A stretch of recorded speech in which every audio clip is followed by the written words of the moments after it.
Okay, we are now joined by the driver of the number 5 Hendrick Motorsports Chevrolet, and that is Kyle Larson. Kyle, thanks for joining us. Maybe start off by giving us your thoughts on today's practice and qualifying, but most importantly, tomorrow's race, throwback weekend at Darlington Raceway here. Yeah, it's a tough track. Thankfully, I was able to be a part of the Goodyear tire test here a couple months ago. So good to get laps and get familiar with the next gen car here. It didn't seem way different, but yeah, Darlington's a fun track. Like I said, really tough. I actually crashed a couple times at the test and was able to keep going. So um, yeah, it's a difficult race.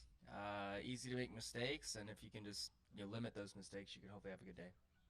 Great. Thank you, Kyle. If you have a question for Kyle, please raise your hand. We'll get you a mic. Start up here to Bob.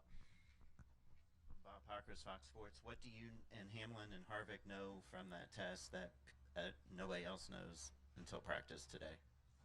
Um, well, at least, sorry, at the test, there's only three of us, so all my issues came off of turn two. I spun off of two, like lap five, and backed in the fence, and then my last run of the day, I got loose over there as well and hit the wall. So I think with them running the truck race and stuff yesterday, the patch in turn two should hopefully be less slick, but that's kind of where my issues came from. The transition into the new patch and then out of it is pretty rough, but um, that's no real difference than what it was last year. But yeah, other than that, I mean, it's pretty straightforward kind of Darlington. So I just recommend people taking it easy for the first few laps because it caught me off guard when I spun that first time. Any more questions? We'll go here to Mark. Mark Garrow, PRN. Kyle, a couple of questions. One on this, we're almost the halfway mark of the regular season.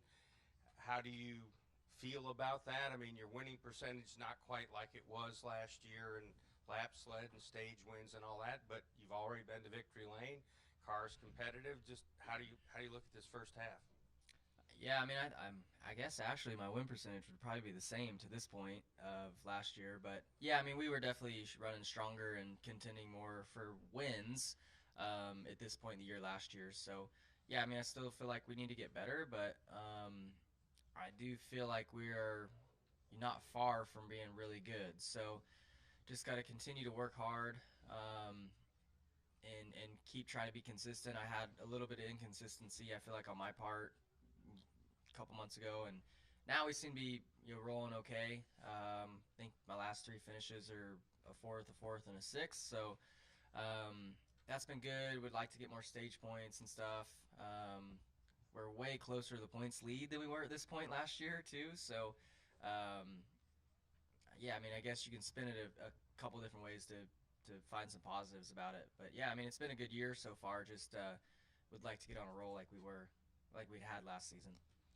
And also, just looking ahead to next week, you led a lot of laps at Kansas last year. Coulda, woulda, shoulda won the first race. Did win the second race. What do you anticipate with the next gen car? Chris Buescher was in here just a few moments ago, talked about he hoped that it would be be able to be a multi-lane car, that the bodies could take maybe getting up against the fence a little bit there. Just what do you think we'll see at Kansas?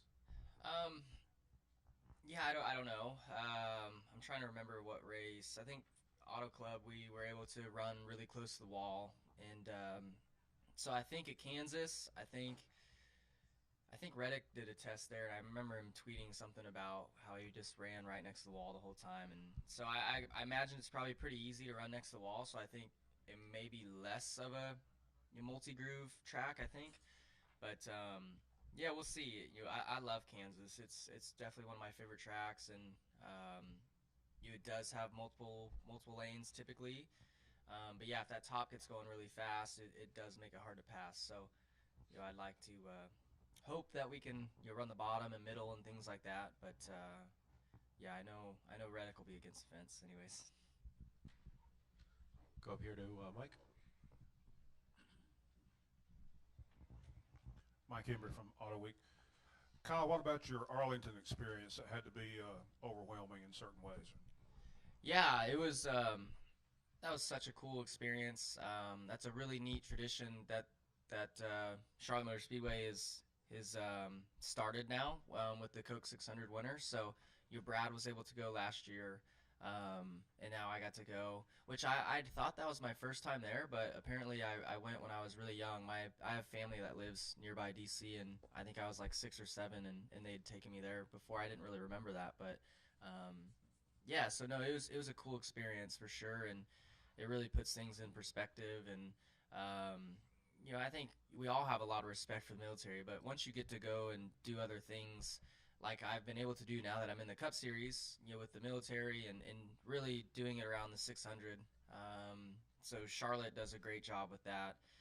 But yeah, it makes you respect the military men and women and everybody who's given us the ultimate sacrifice and continue to serve. So yeah, it was just a great experience, and I hope that I can visit it again someday. And yeah, I mean, it'd be great to win the 600 again and get to go next year and take my wife, maybe take my dad or something, and yeah, get to experience it some more.